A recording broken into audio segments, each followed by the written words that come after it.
On the night of March 7th, 2010, Sandra Bullock stood on the biggest stage of her life and held a golden statue she had waited 45 years to earn.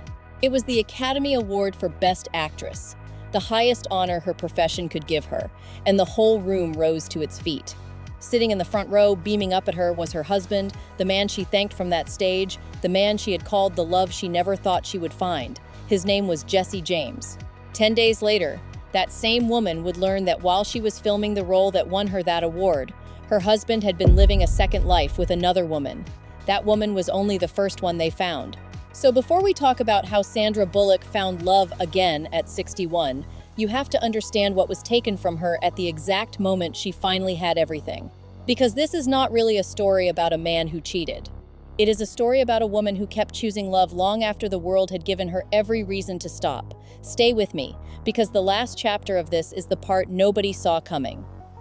To understand why this betrayal cut so deep, you have to understand the woman it happened to. By 2005, Sandra Bullock was already America's sweetheart, the actress audiences trusted, the one who felt like a friend you actually knew. She had carried movies like Speed, the kind of film that made her feel less like a distant celebrity and more like someone the whole country had quietly grown up alongside. She had given her 20s and her 30s to the work, to film sets, to a career she had built without a powerful last name to open a single door for her she had loved before. She quietly dated Matthew McConaughey for about 2 years in the 90s. But the men in her life came and went, and Sandra kept her private life almost invisible, because the one thing she truly wanted was the one thing fame made hardest to hold. What she wanted was a family of her own, a home with the lights on, and a man who would actually stay. Then she met Jesse James. He was a motorcycle builder, the rough-edged star of a cable show about custom garages, and a single father of 3. To the public, it looked like the most unlikely match in Hollywood, the sweetheart and the tattooed bad boy, and that was exactly why people fell in love with it. They married on July 16, 2005, on a private stretch of California coast. And Sandra did not just marry a man that day. She married into a household with children who needed a mother, and she stepped into that role with everything she had. She raised his kids. She showed up to the school events and the ordinary Tuesdays.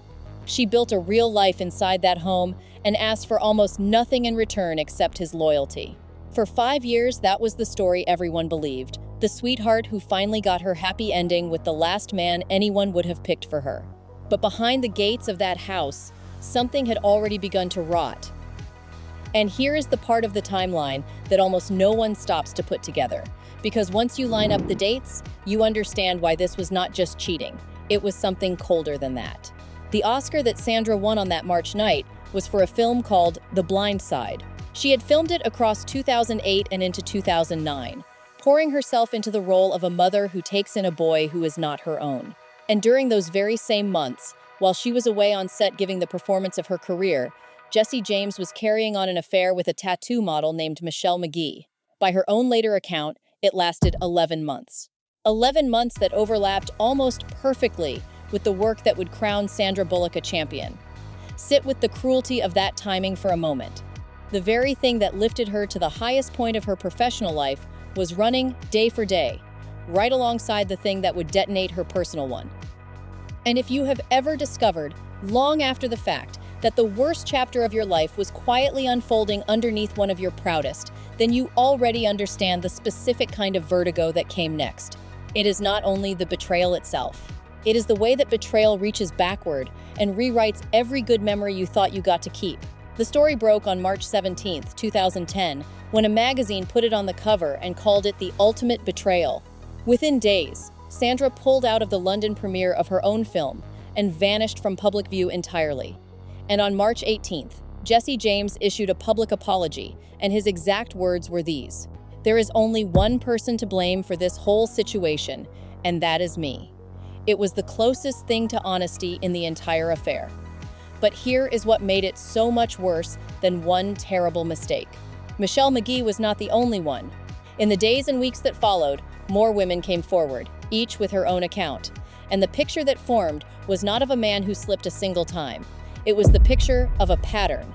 A whole second life he had been running the entire time the world was calling him America's luckiest husband.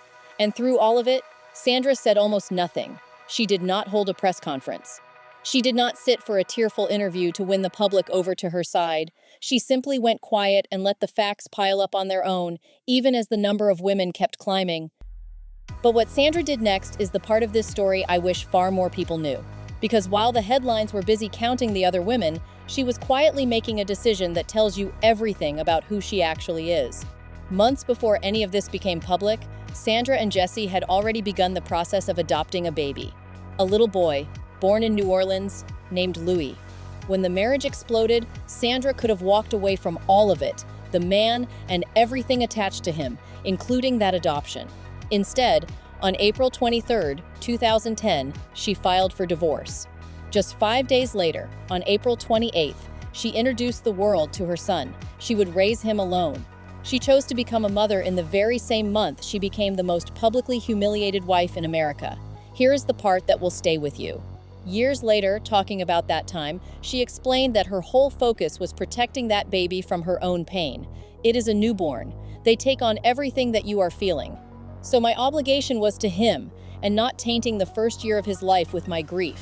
That is a kind of strength that never announces itself. While the entire world watched her marriage burn down in public, she was in a nursery at 3 in the morning, making sure a baby boy felt nothing but calm. She handed him the peace that absolutely no one was handing her.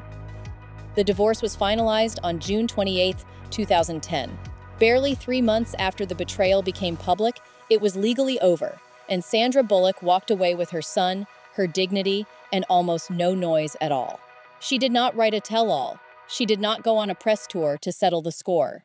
She went home and she raised her child, and a few years later she adopted a daughter too, a little girl named Lila. She built her family exactly the way she had always wanted to, quietly and on her own terms.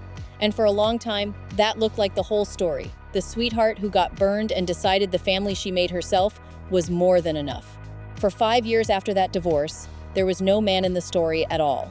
There was only Sandra and her son, and the slow, ordinary, unglamorous work of building a life that no one would ever be able to take from her again. For a woman who had been so publicly broken, that quiet was its own kind of victory. This is the same quiet road we once watched another woman walk after she was blindsided at her own peak, Maria Shriver, who also chose her dignity over public revenge. But Sandra's story takes a turn that Maria's never did. Because in 2015, something happened that she was not even looking for. Sandra hired a photographer to shoot her son Louis's birthday party. His name was Bryan Randall, a former model turned photographer, a man with no interest in Hollywood and no agenda at all. And slowly, without a single red carpet announcement, the two of them fell in love. He never gave a single interview about her. He never used her name to build something for himself. He simply chose her, quietly and completely, in a way the cameras were never once invited to see. For 8 years, Bryan Randall was the great, quiet love of Sandra Bullock's life. And in 2021, she finally said out loud what she had protected in private for so long. What she said is the reason the next part is so hard to tell. Sitting down for a rare interview, Sandra spoke about Bryan in words she had never once used for anyone. "I found the love of my life. We share 2 beautiful children. It is the best thing ever. I do not need a paper to be a devoted partner and a devoted mother." The woman who had every reason on earth to never trust a man again had, against all of it, found the real thing. But then she had to watch it be taken from her. What almost no one knew, not the public, not the press, was that Bryan Randall had been diagnosed with a disease called ALS. It is a brutal, relentless illness, and Bryan made one request about it. He wanted to face it privately. So for 3 years, while the world simply assumed Sandra Bullock was living quietly out of the spotlight, she was at home, caring for the man she loved, as that illness slowly took him from her. There were no public updates. There was no sympathy tour. There was only a woman who had finally found her person, choosing to walk him all the way to the end, in silence. On August 5th, 2023, Bryan Randall died. He was 57 years old. His family put it as simply as it can be put.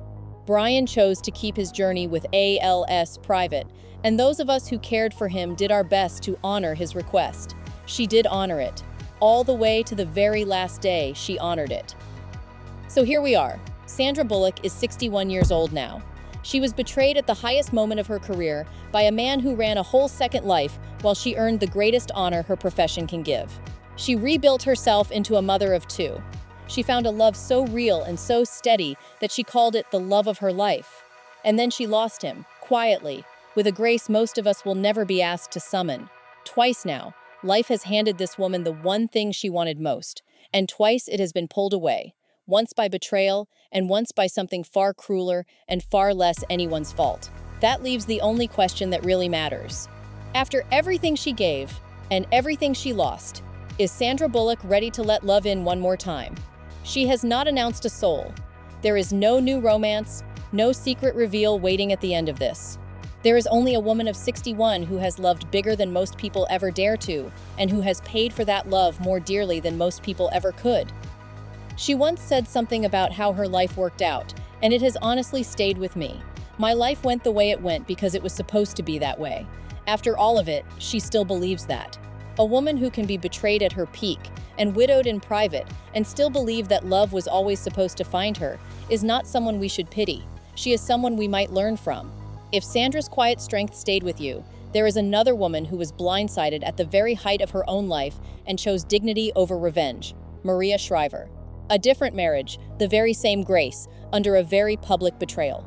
I think you will feel the connection immediately, and I will have her story waiting for you right here. But before you go, I want to hear from you.